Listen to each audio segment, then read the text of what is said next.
वो भी बड़ा महत्वपूर्ण है, और जो लोग इस कार्यक्रम में शामिल हुए हैं वो भी बहुत महत्वपूर्ण है। मैं चाहूंगी एक बार जोरदार तालियां आप सबकी उपस्थिति के लिए कि आप सब यहाँ आए, इस प्रांगण को आपने धन्य किया, और हमने आपके जितने संस्मरण सुने उसको सुनकर के ही इतना अच्छा लग रहा है। और मैं फील कर सकती हूँ जो किरण जी ने कहा कि भी वो पुराने दिन, तो वो कद, वो माहौल और वो सभ्यता जो आप सबके समय में वहां थी, उसका अपना ही लाजवाब माहौल था।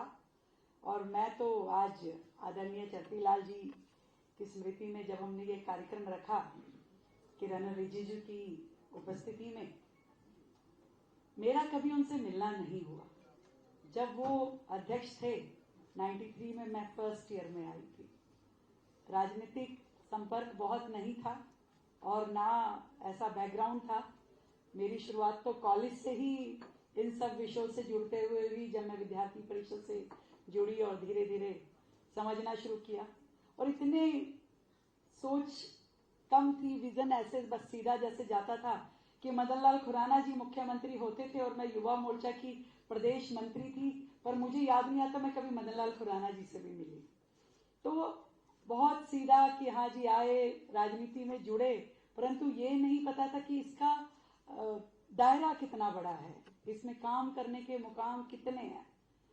छात्र राजनीति से जुड़े थे तो उतना दिखता था कि हाँ भी छात्रों के लिए काम करना, चीजें करनी है, और बस चलते चले गए। आज इस मंच पे वो दोनों शख्सियत उपस्थित हैं जिनका मार्गदर्शन हमेशा मुझे मिला, आदरणीय विजय गोयल जी और आदरणीय विजेंद्र गुप्ता जी।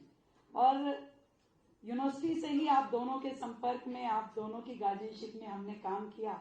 विजेंद्र जी ने कहा कि आप दोनों की थोड़ी थोड़ी खटपट थी, तो उस खटपट की विक्टिम कई बार मैं रही। आदरणीय हर्ष जी यहाँ पर हैं, हमारे केंद्रीय मंत्री भी हैं, भाई हैं, तो एक माहौल घर जैसी बातें हो रही हैं, तो सुन के मजा आ रहा है।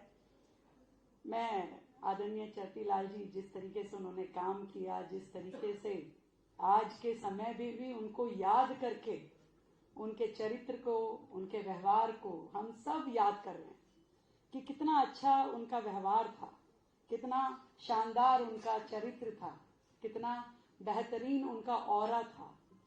मैं ये सोचती हूँ हम सब राजनीतिक फील्ड के लोग जो हैं, इतना ही सोचे कि कोई हमारे जाने के बाद भी हमें इसी तरीके से याद करे, कोई हमारी पीठ पीछे भी कोई हमारी चर्चा करे तो हमारे शख्सियत को वो कहे कि नहीं देखिए व्यक्ति, आदरणीय आलोक जी यहाँ बैठे हैं। मतलब मैं तो केवल इतना सोच सकती हूँ कि आज हम लोग भी अपनी भूमिका में हैं। आप लोगों ने अपने समय में बहुत सुंदर कार्य किए, ईश्वर ने आज हमें मौका दिया, हमारे वर्तमान के सभी विधायक आए हैं, निगम पार्षद भी यहाँ हैं, सभी टीम टोली बैठी है। आप सबके जीवन से हम इतनी प्रेरणा ले सकते हैं कि अपने राजनीतिक जीवन में हम ऐसा काम करें कि विपक्ष में बैठा हुआ साथी भी हमारे बारे में कोई हल्की बात ना कर सके, वो कहे कि हाँ भाई काम करने का आनंद इनके साथ। कई बार मैं देखती हूँ कि हमारे समय में जो थोड़ी कमी आई, वो कमी आई बिलो द बेल्ट चीजों को ले जाते हैं। कई बार हम वो नहीं सोचते कि ये लड़ाई केवल हमारी मुद्दों की है, विषयों की है। विषय और मुद्दे पे हमने अपनी बात कही, उसके बाद तो बहुमत की साथ निर्णय चला जाता है, परंतु हम कई बार अपनी बात कहने का मौका ही छोड़ देते हैं। जो पहले कभी नहीं होता था कि हाउस ही चले ना, वो अब होता है। लोकसभा की बात हो या विधानसभा की बात हो, हाउस को ना चलने दिया जाए, बात को ना कहने दिया जाए, इश्यू तो पास हो ही जाएंगे।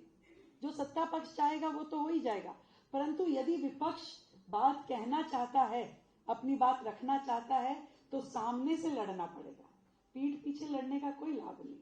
आप अपनी बात जनता को कहें, पक्ष अपनी बात जनता को कहे।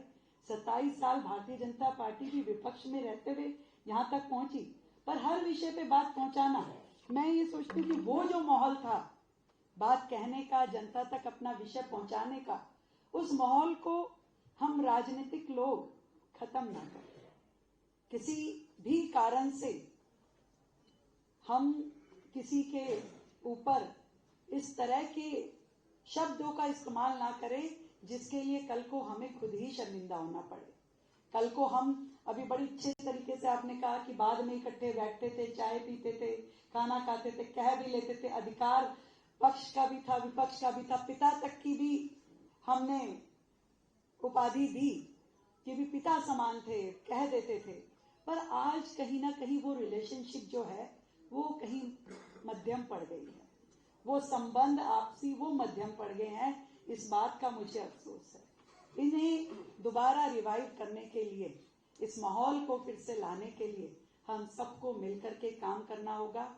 मैं केवल इस बड़ी शख्सियत आदरणीय चरतीलाल गोयल जी जो हमारे प्रथम अध्यक्ष रहे, उनको याद करते हुए, उन्हें पुष्पांजलि अर्पित करते हुए उनके 98th जन्मदिन पर इतना ही कहना चाहूंगी कि उनके जीवन से हम सब सीख लें और आने वाले भविष्य को बेहतर करें। बहुत बहुत धन्यवाद। बहुत बहुत आभार आदरणीय मैडम। और अब संसदीय संवाद को प्रभावी दिशा देने वाले, संसदीय परंपराओं के सजग संरक्षक, समन्वय कुशल, स्पष्ट दृष्टि और विधायी मर्यादाओं के प्रहरी आदरणीय श्री किरेन रिजिजू जी, माननीय संसदीय कार्य मंत्री, भारत सरकार से अनुरोध संबोधन का हम मांग